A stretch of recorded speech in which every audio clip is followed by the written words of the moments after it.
عايزين ميه؟ لا صح. ايه ده؟ بسم الله الرحمن الرحيم، عندكم اكل؟ رايح فين؟ ايه اللي انت بتعمله ده؟ هو ايه انت بتعمله؟ انا مش ايه اللي انت فاهمه. بتعمله؟ قوم بس دقيقه كده. قوم تعالى، قوم يا حبيبي، قوم يا بتعمل حبيبي. كده ليه؟ عينك. انت ايه اللي انت بتعمله ده؟ ايه اللي انت بتعمله ده؟ صح. طبق معايا بس. طب هقعد جنبك وافهمك. بتعمل تعال ازاي؟ اقعد. انا هقول لك. عارف انت المطعم ده؟ ماله؟ مطعم الكافيه ده كله اهلا بتاع وسهلا. خالي. ايوه شغلني فيه. تمام. شغالي بقى ذواقه. اي اكل ذواقة؟ بينزل للزبون بدوقه. افرض مثلا الجبنه ديت مفيش معفنه. الكلام ده. سيب بس كل عشان انت ايه؟ الف هنا. خلصت؟ يلا توكل على الله. ايدك يا حبيبي. انت بتعمله ده؟ ايه اللي انت بتعمله ده؟ انت عبيط؟ صعب. انت عبيط؟ باكل يا عم. انت عبيط يعني؟ يعني لو واحد جاي دلوقتي يقول لك حاجه لله. قوم بس. يعني ولا ايه؟ مش قوم تعالى عايز. طب هقول لك على اقول لك حاجه. على حاجه. طب قوم.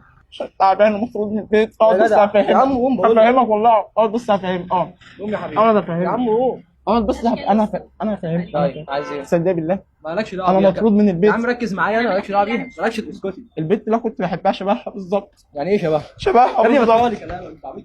تقعد كلامك يا حبيبي. بالله عورها. يا عم تعور مين؟ بالله عورها يا عم. انت عبيط يا ولا عم ايه؟ والله. انت عبيط. خلاص يا عم انا همشي. اللي انت بتعمله سيبني امشي يا عم. قول في ده. خلاص سيبني امشي. قول في ده يا عم يلا.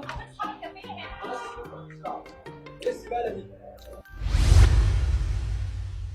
انت جاي تاني؟ يا ابني على النعمه عورت. انت عبيط. اوعى بس ايدك. انت عبيط. انت عبيط يا ابني ولا ايه؟ انت عبيط ولا ايه؟ دور يا حبيبي. توكل على تعالى كده. خلاص انا ماشي يا عم انا تعالى. همشي كده. تعالى ارميك من هنا يعني. خلاص يا عم انا هقعد ارميك من هنا. هقعد انا خلاص. لا مفيش عادي. طب ثواني بس انا اقول لك يلا على بس يا حبيبي. اقول لك تعالى انا هقعد بس هنا ومش يلا. هتكلم. افهمك حاجه. اقول لك يلا. هقعد ومش هتكلم. يلا بس خلص. مش هتكلم خالص. تعالى بس يا حبيبي مش يلا. هعمل صوت. توكل على الله يلا. في يلا يا اه حبيبي. صاحب المطعم اهو. ايه اللي حصل اهلا فيه؟ وسهلا حبيبي يا فندم. اتفضل يا فندم. اهلا بيك. يا سعداوي في ايه؟ يا ده انا خطيبتي دخل بيرخم علينا ويقول لها انت شبه حبيبتي وانت في ايه يا فندم؟ مفيش حاجه، اتفضل بسمعك. ماشي تسمع نرجع ورا بعض. ماشي يا فندم. اتفضل. اللي انت بتعمله ايه؟ اتفضل. هو ده مطعم يعني محترم؟ اتفضل قول. هو ايه اللي فيه ايه؟ بقول لك بشتكي انا بقى. طب قاعد اتفضل انا نزل ايدك وخطيبتي. كلمني حضرتك، انا مع حضرتك الاونر بتاع نزلت المكان. نزلت ايدي يا فندم. قاعد انا وخطيبتي داخل بيرخم علينا ازاي يعني؟ انت بتعمل ايه يا فندم؟ انت عبيط زيي ولا ايه؟ ليه يا فندم والله ايه اللي ما انت بتعمله ده؟ هي دي خطيبته؟ انت عبيط ولا ايه؟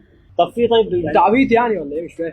هو ده خالك المحترم؟ بص صلى على النبي، عليه الصلاة عقابا والسلام. ليه النهارده هيغسل الاطباق.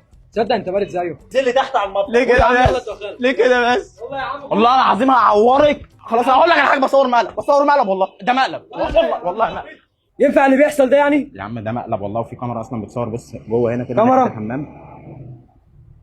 مش عايزك تتضايق بالله. ماشي يا صاحبي اللي انت بتعملوه ده. فانا مش عايزك تزعل. والطلبات اللي انت خدتها كلها على حساب يا المكان. عم ولا على حسابي، انا هدفع حسابها بس لا ما يا ينفعش باشا. اللي بيحصل ده. لا يا باشا يعني ما علشان بس زعلك. ماشي يا صاحبي حصل خير. موافق بس اللي حصل ده ازاي؟ ازاي؟ ممكن اخد موافقتها بس. ده انت تاني؟ هاخد موافقتها على لا ازاي؟ لا انا هاخد لك موافقه. موافقه اللي حصل ده ازاي؟ بص بس للكاميرا.